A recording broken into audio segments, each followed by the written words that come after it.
उसने कभी नहीं सोचा था कि हेल मोड चुनते ही वह दूसरे जगत में दास के रूप में पुनर्जन्म ले लेगा। लेवल अप के लिए उसे सामान्य से 66 गुना ज्यादा अनुभव चाहिए, जिसने उसे सबसे ज्यादा चौंका दिया। उसकी विकास गति बेहद धीमी हो गई, सीमा हटा दी गई। समनर क्लास व माना खर्च करके कार्ड बनाकर राक्षस बुला सकता था। विभिन्न बुलाए गए राक्षसों में स्काउटिंग, मुकाबला, डेबफ क्षमताएं थीं, जिससे कार्ड आधारित रणनीति बनती थी, लेकिन उनकी शक्ति खिलाड़ी स्तर से जुड़ी थी। इसलिए जैक ने मजबूत बनने के लिए अपने पिछले जीवन का गेमिंग ज्ञान इस्तेमाल किया। लगातार मेहनत और अन्वेषण करते हुए दूसरे जगत में अपनी साहसिक यात्रा शुरू की। 33 वर्षीय कॉर्पोरेट कर्मचारी जैक के पास कोई बचत, पढ़ाई या साथी नहीं। उसका एकमात्र शौक 3 साल ऑनलाइन गेम था, जो एक दिन बंद हो गया। वह ऐसा गेम खोज रहा था जिसे वह 10 साल से अधिक खेल सके, जब द एंडलेस गेम की पॉपअप विंडो आई। अनुभवी गेमर जैक ने बिना झिझक हेल मोड चुना। नॉर्मल मोड से 100 गुना अधिक अनुभव के बावजूद लेवल नहीं बढ़ रहा था। तब उसने दुर्लभतम और कठिन समनर क्लास चुनी। चयन होते ही चमत्कार हुआ। पिछले जीवन की यादों से लैस जैक तलवारों और जादू की दुनिया में पुनर्जन्म हुआ। 6-7 वर्ष बीत गए और उसने हेल मोड में जीवन आरंभ किया। उसकी पहचान एक दास की थी, जो कोई और क्लास नहीं ले सकता था और गांव छोड़ने में असमर्थ था। खुशहाल परिवार, पुनर्जन्म लेने वाला होना जैक ने किसी से नहीं बताया। वह नहीं चाहता था कि समनर क्लास होने के कारण माना खर्च कर बनाए कार्ड और बुलाए राक्षस उसके परिवार को डराएं। पर फिलहाल वह भी इन क्रूर राक्षसों से स्वयं नहीं लड़ सकता था। सबसे महत्वपूर्ण समन किए जीवों का आशीर्वाद था। 20 उपकरण स्लॉट्स में कार्ड लगाते ही वह उसके गुणों को बढ़ाता और जैक की ताकत वयस्क के बराबर हो जाती। लेकिन उसी समय बचपन की दोस्त लीसा फिर खेलने आई। जैक, मानसिक आयु 35, रात के खेल में उसके साथ आराम नहीं कर पाया क्योंकि वह अविश्वसनीय शक्तिशाली थी।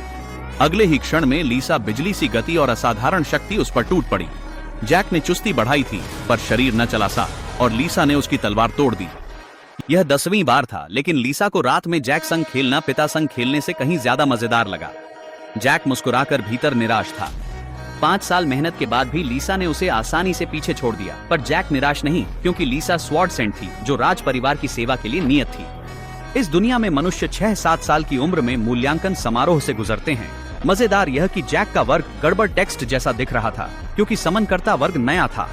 दुनिया का देवता सेटिंग्स पूरे करने में आलसी था, जिससे सभी सोच बैठे कि जैक का कोई वर्ग नहीं। सौभाग्यवश माता पिता को उसे परहेज नहीं था। उन्होंने वचन दिया कि वे उसकी अच्छी परवरिश करेंगे, भले ही परिवार इतना गरीब था कि स्नान घर न था। फिर जैक जन्म को धन्य मानता। यह सुनकर जैक भीड़ में मिल गया, जहां ग्रामीण पहले चौक पर इकट्ठे थे और आम लोग जमींदारी बांधे किसानों से अलग थे। एक नजर में स्पष्ट था, लेकिन उसी क्षण नाइट ऑर्डर भव्य जुलूस के साथ पहुंच गया।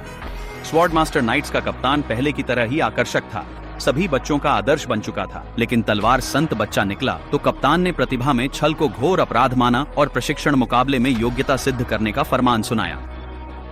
तुम्हें और तुम्हारे पिता को फांसी सुनाई गई। आदेश बहुत अनुचित लगा, पर जब लड़ाई आई, लीजा शुरुआत को बेचैन थी। उसका प्रतिद्वंदी उपकप्तान था। वह लैंसर योद्धा था और भीषण युद्ध होने वाला था। लीजा ने पहला आघात कर दबदबा दिखाया, लेकिन उपकप्तान ने उसे बड़ी आसानी से रोक दिया। दर्शक सब सकते में थे। लीजा की अद्भुत रफ्तार और कुशल तलवारबाजी देखकर जैक सोचने लगा कि वह 3 साल से रोज रात में युद्धाभ्यास खेलती आई है। उसकी तलवारबाजी हेल मोड में अड़ते किसी से बेहतर होगी, पर बच्ची बच्ची है। निर्दयी उपकप्तान ने लीजा को जोरदार लात मारी और दूर उछाल दिया। यह देख जैक व्याकुल हो उठा। वह लीजा के पास तत्पर दौड़ा, लेकिन खड़े सैनिक ने उसे जमीन पर दबोच लिया। जैक विरोध नहीं कर सका, लेकिन जैसे ही वह चिंता से घिरी लीजा फिर खड़ी हुई, भयानक आभा बिखेरते हुए उपकप्तान की प्रतिक्रिया से पहले ही भारी और शक्तिशाली वार किया। क्या यही उसकी अतिरिक्त कौशल है?